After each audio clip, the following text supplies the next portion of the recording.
Oh, I can't. Oh, she putting us out. Oh, respectfully, I need such and such and such and such. I'm trying to get a truck, and it was a war in my own home. Let me tell you. But you know what? I am so proud of my daughters. I am so proud of them, and they don't even know it because guess what? They don't even talk to me. They will come in the same house that I live in. They'll speak, but it's sort of kind of dry. And they'll go on about their business. No conversation. You can tell I'm an energy person, so I can tell when the energy is off. But it's okay. Because I'm still happy and I'm still going to love them because I'm their mother. And I want what's best for them. I gave them 3 months to move. They moved in 2.5. Actually, 2. After I had that meeting with my daughters, a month after that, my youngest daughter bought her a truck. 2 months after that, they got an apartment. Okay. Now, my daughter's 26 and 24. We'll be 24. It was time for you guys to leave the nest. It was time for you to actually see what you were capable of. How many of you, give me a yes or no, yes or no. How many of you feel like children that are, say, over the age of 22 should be out of the house? Give me a yes or no. What do you think? Just a raw yes or no, just generally speaking, in most cases. Yes or no. Okay, I see a lot of yeses. I see some nos. It's a nice mix. Wow, it is a really big mix. It makes me almost want to take a poll to just try to understand it further. Um, I'm not going to say yes or no on that. I'm going to actually give you some things that I observed from an economic awareness standpoint that occurred in this video and give you a framework. And then I'm going to tell you our personal story about how my wife and I kind of dealt with it. We got a 20-year-old who's 6'9", who, we've had to kind of figure out the right balance with him. So first thing was she mentioned how her daughters were very upset because the mother was putting them out. And what I saw with them being upset, like she putting us out. I can't believe she's doing this. And that stress really comes from financial anxiety, which is very present in the Black community. My wife, who's a therapist, she did a whole workbook on financial anxiety. If you want to understand how to manage it, feel free to, it's at drboycebooks.com. If you look up the word Alicia, you can find all of her books there. And one of the things that really does happen is that when you have an economic relationship between two people or between a person and an entity, if that relationship gets disrupted, that causes stress. Give me a yes or no. I want you to internalize what I'm saying here. How many of you feel stressed when your money ain't right? Give me a yes if you ever can remember or recall a time where maybe you lost your job or somebody cut your money or you thought somebody was going to give you something and they couldn't come through or they didn't come through. And this is, and actually in my book, The 10 Commandments of Black Economic Power, I talk about that a lot, about how we can be financially traumatized and then sometimes inadvertently financially traumatize each other. And I have, for example, I have very little tolerance for family members who borrow from family and then don't pay them back. What you're doing is you're destroying the trust within the ecosystem because when there's trauma, there is no trust. When there's trauma, there is no trust. If I'm traumatizing you, scaring the hell out of you, shaking you up, making you nervous, making you constantly off balance with my behavior, well, you're not going to trust me. You're not going to want to do business with me. You're not going to want to marry me. You're not going to want to work for me. You're not going to want to have me come work for you. I know I hire people all the time. I don't hire people that traumatize me. I don't want no surprises, man. It's hard enough to be successful. I don't need you like telling me 2 minutes before you start work that you can't make it. No, we need to have some sort of stability here, right? So stability breeds trust, instability breeds trauma, which undermines trust. So what happened here, in my view, is that because money is so emotional, is that the daughters weren't really reacting that way because they hate their mother. They're always going to love their mother, but they were feeling financially traumatized. They were like, what am I going to do? Where am I going to stay? How am I going to pay my bills? How am I going to get my truck? Right. And this happens a lot. If you ever run a business, and some of y'all know this experience, I know some of y'all are business owners, if one of the things you have to be very careful about is hiring people. Because when you hire someone and then they become dependent on you financially, let's say the business pulls back and you're not making as much money as you were making before. Well, they're going to get mad at you. they're gonna, and it's not because they hate you. It's because they're like, what am I gonna do now? Like, you mean you're laying me off? And you might say, look, I'm really sorry. Our revenue dropped by 40%. I hate to do this, but I got it. It's hard. It's really, really hard. And in fact, I had a friend like that who had he had a great business that was making like millions of dollars a year, like 20 million a year, something like that. And he hired all his friends because he wanted to be as helpful to as many people as possible. So he hired a bunch of his friends. He overpaid them because he was so generous, and because he wasn't sort of prepared for the economic storm, he didn't realize what would happen when his revenue dropped from 20 million a year to 10 million a year. And then he had to go back to these same people, and he didn't fire anybody. He just said, I need you to take a pay cut.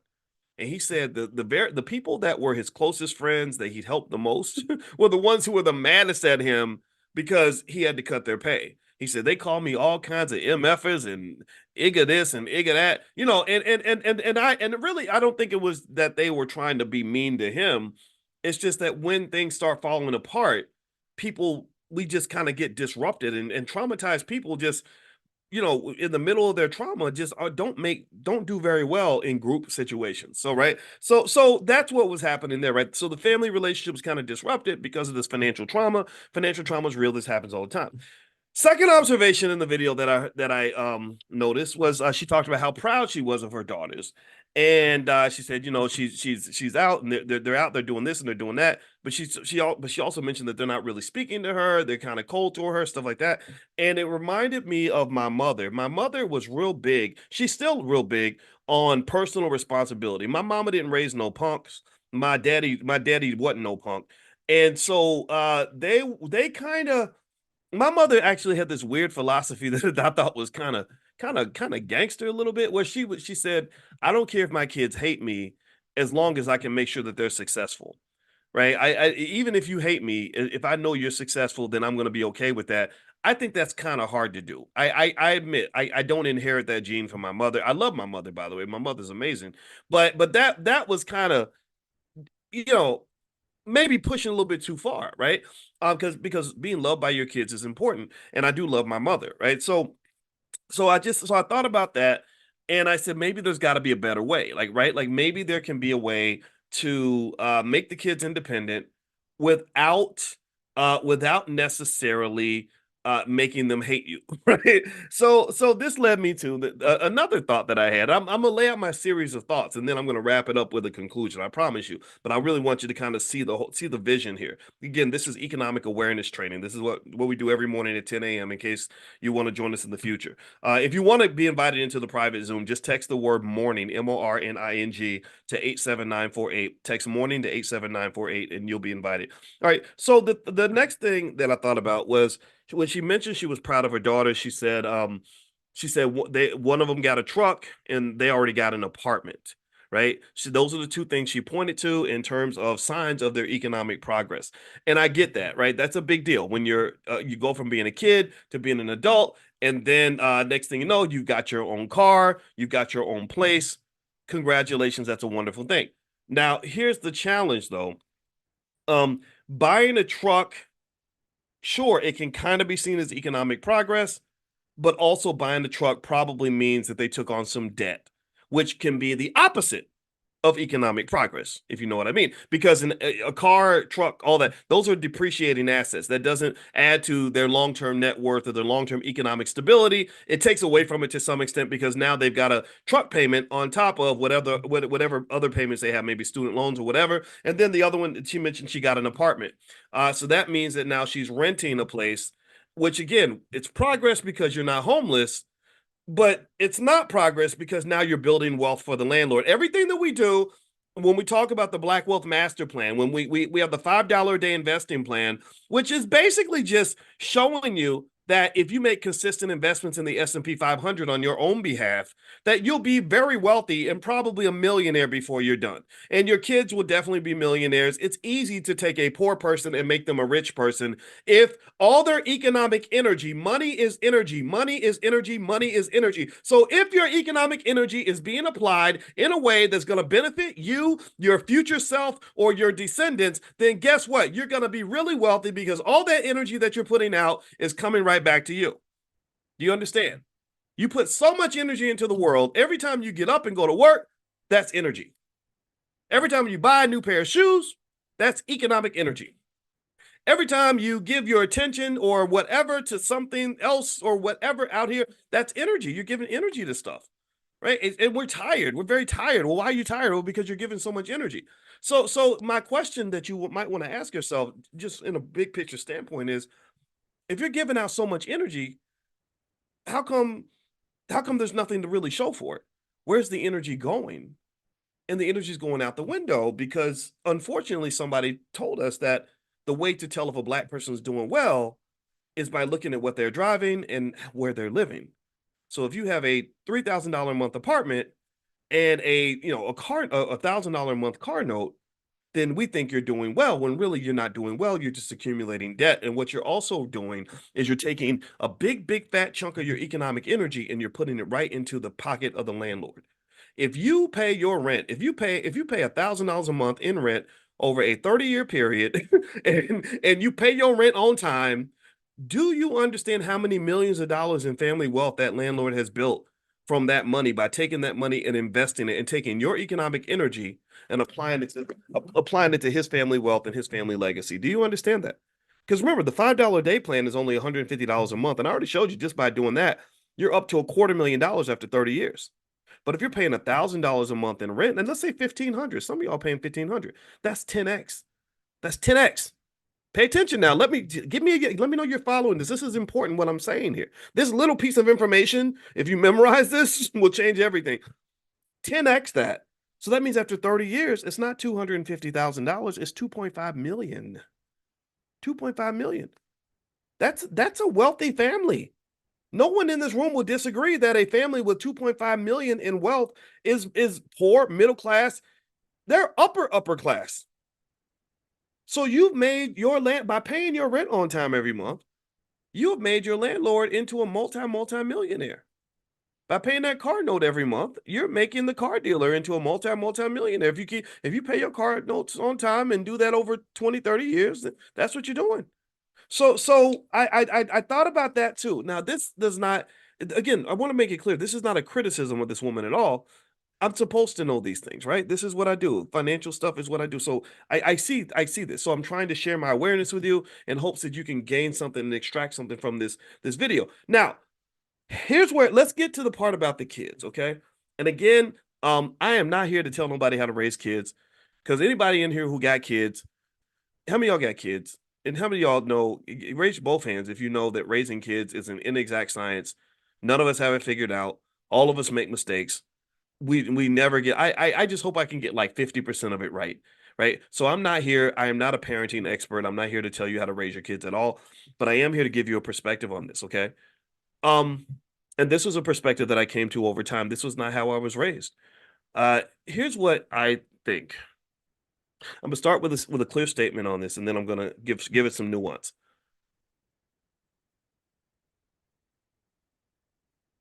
Every child should be told to leave the house when they turn 18. Every child in your house should be gone by the age of 18.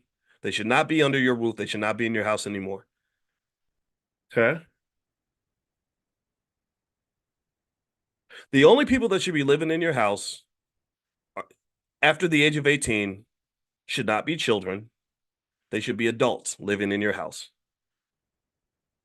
Adults, meaning people who understand what it means to make a contribution to a household, to maintain and to support the stability of that household. When our son turned 18, I said, I want you out of this house and I never want to see you again. I said, when you come back or when someone comes back, I need the man version of you coming back. I don't want no, we're not gonna do scenes from the movie Baby Boy up in this house. We're not doing that, because there's nothing about the movie Baby Boy that indicates any form of economic progress or financial stability for that household.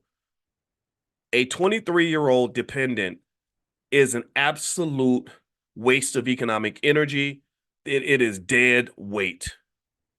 So if you want to know where I'm coming from, if you got that 27-year-old sitting in the house and you're paying all the bills and that kid is not doing something, or that young person's not doing something to contribute to the economic stability of that household, something significant. I'm not talking about $20 a month in rent. I'm talking maybe 500 a month. 500 a month is easy for him. That's easy. Who else? Where else can he go to get a place for 500 a month? This was the conversation we had with our son. I said, okay, so your rent's going to be 300 a month when you're here. And I again, there's no kids. There's no 20. We don't have 20-year-old kids living in this house. But I can have a 20-year-old man living in this house who understands what a man's supposed to do. So what that means is that your rent is going to be $300 a month. Oh man, that's a lot. That's a whole lot. I said, well, okay, well, how about this? I said, how about this? I'll give you a choice. You have options. You can go and see if you can find an apartment somewhere that'll let you live there for $300 a month.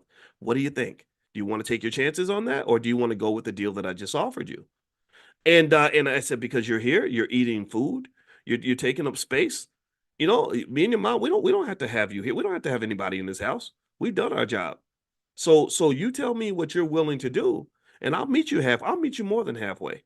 I'll clear a path where you can save as much money as you want to save and keep your bills incredibly low, because it ain't really about the money. It's about me helping you understand that you can't be a 28-year-old child. And that is a big problem. We have a lot of bearded babies out here. We have a lot of men that they look like men. They got big beards and big muscles and stuff, but yeah, they can get girls pregnant, but they don't. But somebody's still treating that man like a child, and so he's not an asset to anybody anywhere he goes. He's not even thinking like an asset. To be an asset, you have to think like an asset. A person who thinks like an asset, who is the person who walks in the kitchen and says, "How can I help?" Or it's a person who comes to the party and says, "What can I bring?" It's the person who says, "Oh, how can I support you?" That person is thinking like an asset. Some people don't think like assets; they think like liabilities. They do. They'll come in the kitchen. There's food, and they'll eat all day and not even think about helping to cook the food or bring any food or clean up the kitchen afterward. And people like that are terrible to deal with. Some of y'all are married to people like that. Some of y'all got kids like that. And I get it. Okay, we got teenagers, and if you know anything about teenagers, you know how terrible they can be. They go from being adorable to being horrible. Add horrible. There we go. That's a new word I just made up. AD horrible, right? They're adorable and horrible. Add horrible.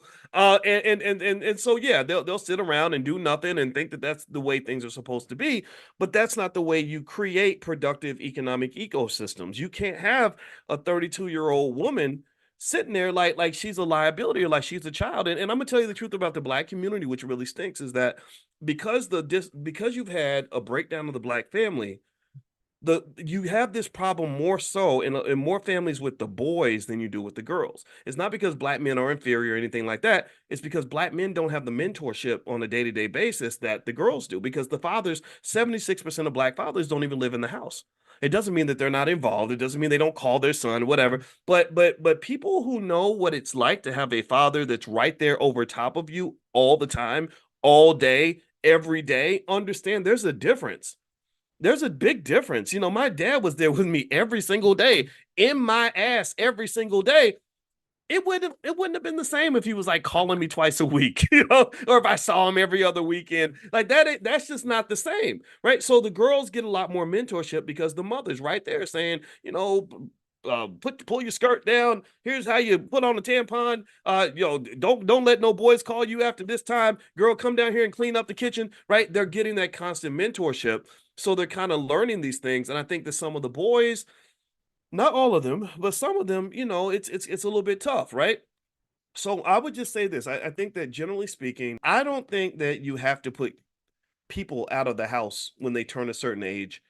But I do think the child has to leave and the adult has to replace that person. And what does that mean to be an adult? It depends on you and what your needs are. If you have a family that has enough money where you can already pay the bills without the kid helping out, I get that. But we make him contribute because we need him to grow up. We make him contribute because I said we can't put a lazy, weak, unproductive man out into the world so some other woman, so he'll be a curse to somebody else. He's going to be a curse to some woman because manhood does require leadership and problem solving ability, the ability to make money, the ability to do all these things. And I don't want some woman to have to marry a 30-year-old child. Like that would be terrible for her, right? So ultimately, I think that in this video, what I'm seeing is, I think that the mother wants her daughters to be in the house, and I think that she could have made a deal with them and said, "Okay, you can stay, but everybody who stays has to contribute." Right? So if the mortgage is simple budget, right? The mortgage is 1,500 a month. Each of y'all is going to contribute $500. $500 a month is not a lot of rent. That's not a lot of money to pay in rent. Even a lazy person can get $500 a month. The utilities are 800 total per month. Each of us, or 900 per month, let's say. You put 300 in, you're going to put 300 in. That's the expectation. That's the requirement. And then what that does, so think about this now. You're doing better than the other Gen Zers because you get to live off of, what is that? You literally have all your bills paid for $800 a month. Most Gen Z people that are living on their own cannot live on $800 a month. It's not possible.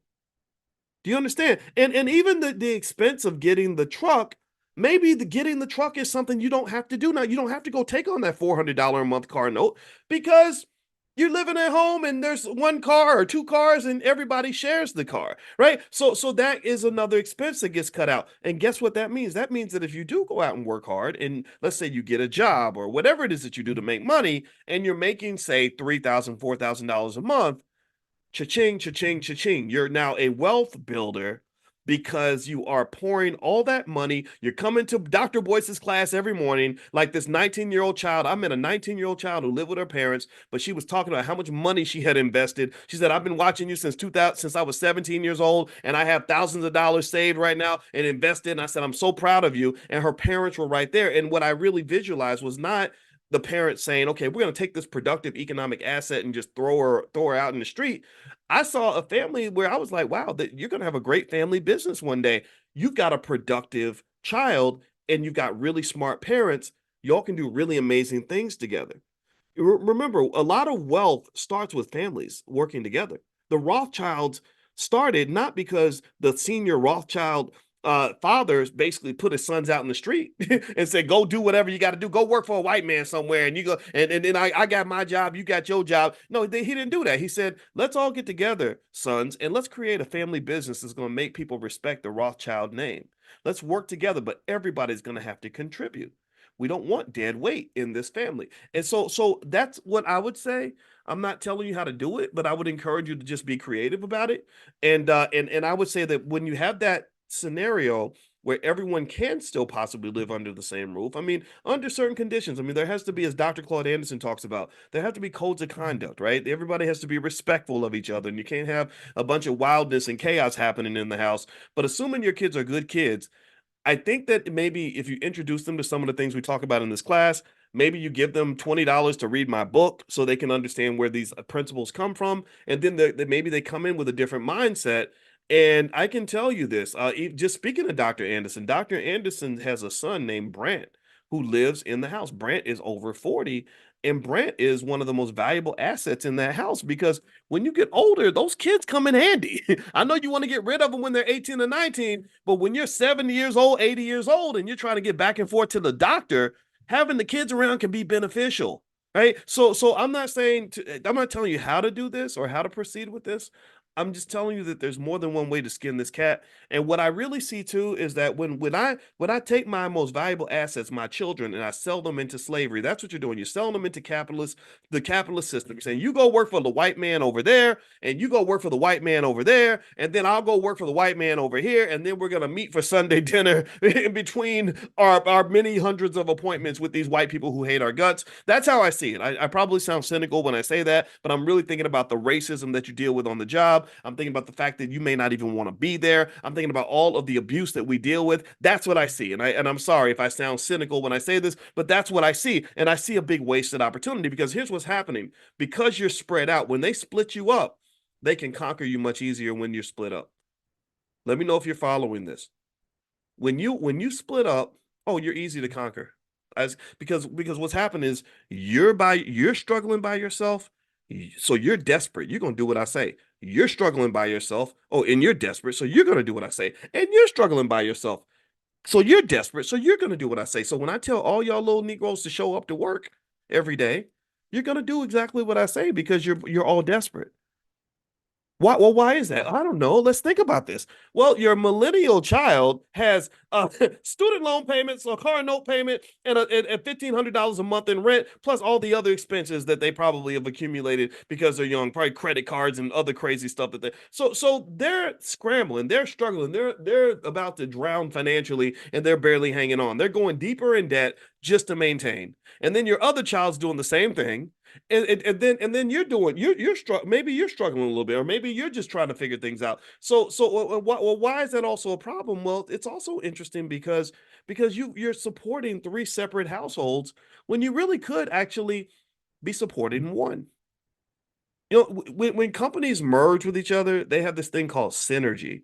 And what synergy means is it allows you to say, okay, if we work together, we can actually make the same amount of money, maybe more money, and have lower costs, because maybe we don't need three separate cars, because I don't have to have a car all to myself. I don't even drive that much. Right. So maybe if we're living in the same house, we share one car, we share two cars. And that's one less car note. That's one less place where we're throwing out consistent amounts of money into somebody else's pocket, into somebody else's family legacy.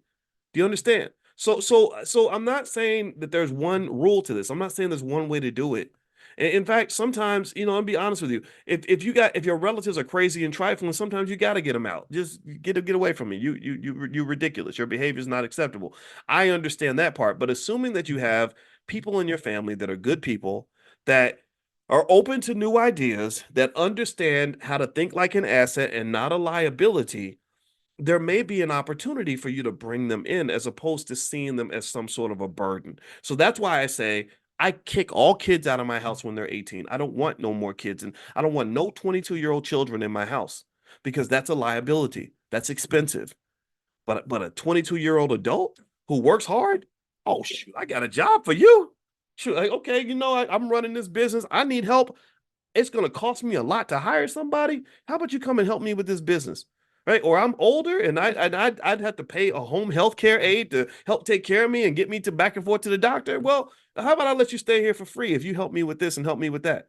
And so the reason I think it's important to be creative about this is because we all kind of go by the same standard blueprint. And sometimes that lack of long-term vision can cause us problems. Like, when you're young, you want the kids gone because you're okay living independently. This was a mistake our family kind of made. Is my parents sent us all away and said, go do what you want to do, go live your life and everything else. Well, then they got old, and now we're scrambling back and forth to Kentucky to make sure that mom and daddy are okay. And there's a cost to getting people into the house to make sure that they're good, because they're not as independent now as they were 20 or 30 years ago.